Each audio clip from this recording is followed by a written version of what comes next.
Now, we could all agree that we have grown up with superheroes at one point of our lives, as it is one of the fast improvements and symbols of our childhood. However, there are some people who can make arguments saying they're not that special, which is fine. We all have our certain quirks, including what makes us happy to see that hero. However, there are some people who wouldn't make too much sense no matter how big the argument can get. As for this guy, and keep in mind, yes, I have nothing against on this person alone, it's just his fast opinions did not make any sense and just came out sounding too stupid. 5 worst superheroes. Let's get it. Number 5, we got Goku. This guy just spends 10 episodes yelling, "Ah!" And that's it. That's literally all he does. Now, this statement as he made against on Goku for just yelling is beyond ludicrous, as anyone else can agree. Now, obviously, I don't know if he even grew up on Dragon Ball Z, but as anyone noticed that almost every person in Dragon Ball has the ability to shout at high lengths to gain their power as true strength. Now, this is actually more of a concept when it comes to the pot of anger, as anyone can connect to the most powerful emotions throughout the human body and mind. It's love, it's determination, it's confidence to able to take down the opponent, whoever comes to the against of your world and the people you care about. And the combination of what Goku goes through throughout each saga, that is the path of what he gets throughout his power. It's his friends who give him his power, not from the sake of how he shouts. The reason that Saiyans gain their power off of anger, because they know that is the true key of emotion they need. They get stronger as they were before. But with Goku, he is different than the others. He has purpose to fight even harder, as he knows his friends and family are at stake. He would even get himself angry just to be able to take down each foe whatever comes to his path. Well, as we got number 5 out of the way when it comes to the situation on Goku, let's move on to number 4 as he talks about Batman. Oh boy, this is gonna be fun. Number 4, we got Batman. He's not even a real superhero. He's just a guy who got a lot of money from his parents, and his butler's like 95 years old.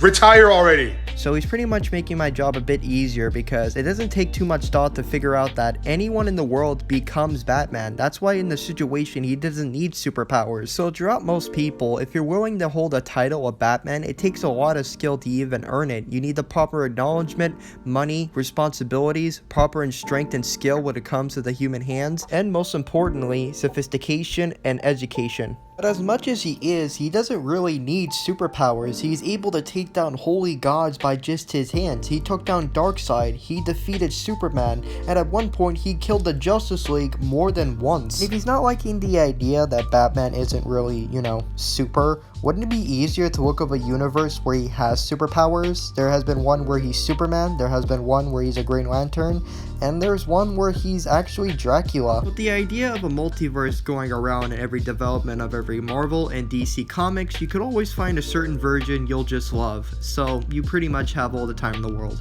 And when it comes to Alfred Pennyworth, it's pretty obvious. Is Bruce Wayne's adopted father, the first person to make him believe that he was never alone in the world. Number 3, we got Iron Man. No one, not even Thanos, threw water at Iron Man. It's made of iron, it would rust. And also, he has electricity everywhere in that suit. It would short circuit and kill him immediately.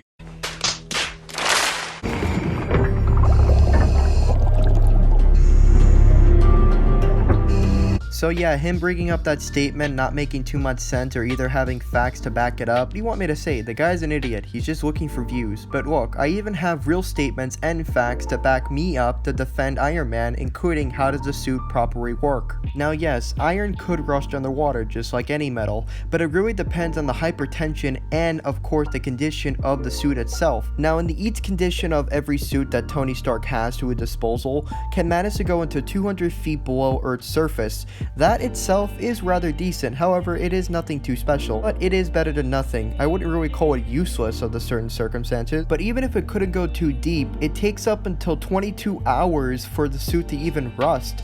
So what is he on about here? And we should all know that Tony Stark has a specific suit for water called the X-32. It can go underneath Earth's surface to 1000%. And for that last statement he made about it short-circuiting, guys, come on, it's the 24th century. Everything's waterproof nowadays. 2, we got Captain America. What's his actual power? He can just throw a shield very far. That's about it. He's a professional shield thrower. Now obviously the face of Captain America that made him iconic was his shield, as it is one of the symbols of America, hence the star in the middle of the shield. But like anyone else, he doesn't just rely on his shield, it's his high fast improvement of skills with his fast reflexes, his durability, strength, and intelligence he can have remain on the battlefield, since the reason he is the leader of the Avengers. Captain America, even without his powers, is pretty obvious that he was still pretty tough, as his only catchphrase is, "I could do this all day," which, by the way, he can. One worst superhero of all time is SpiderMan. If he was anywhere other than New York City, you can't web swing anywhere. Imagine if he was in a place like Indiana with just cornfields and no buildings. No crime fighting, nothing. Over. Talk about he saved the best for last, am I right, guys? Quite obviously, Peter Parker doesn't rely on web shooting just to get around in certain places or defeat any foe. He has multiple ways to beat anyone else throughout the main universe, and in good perspective, he's kinda like Batman. He relies on his use of high skills of hand-to-hand combat and his use of a high Q and gadgetry. And obviously, Peter Parker always becomes prepared. Just like Iron Man, he has multiple suits to help him from any situation he has to go through. He has a suit specifically made for stealth that was in Spider-Man Far From Home. He even has the Iron Spider and so much more. So what is he going on about this? There's no reason for him to make these statements unless he just wanted views. And I'm afraid that's going to be the end of the video, guys. Now please, I have to give the morning shout out, and that's going to be from my good friend Ethan right here. I'll leave his Instagram in the description below, so go give him a follow. And now, if you guys ever want a grounds of a social media shouted out, all you have to do is like this video, subscribe to my YouTube channel, or leave a comment what was your favorite part in this video. That's all you gotta do, is that simple. I'm Surefire Bloom, and I'll talk to you guys all later.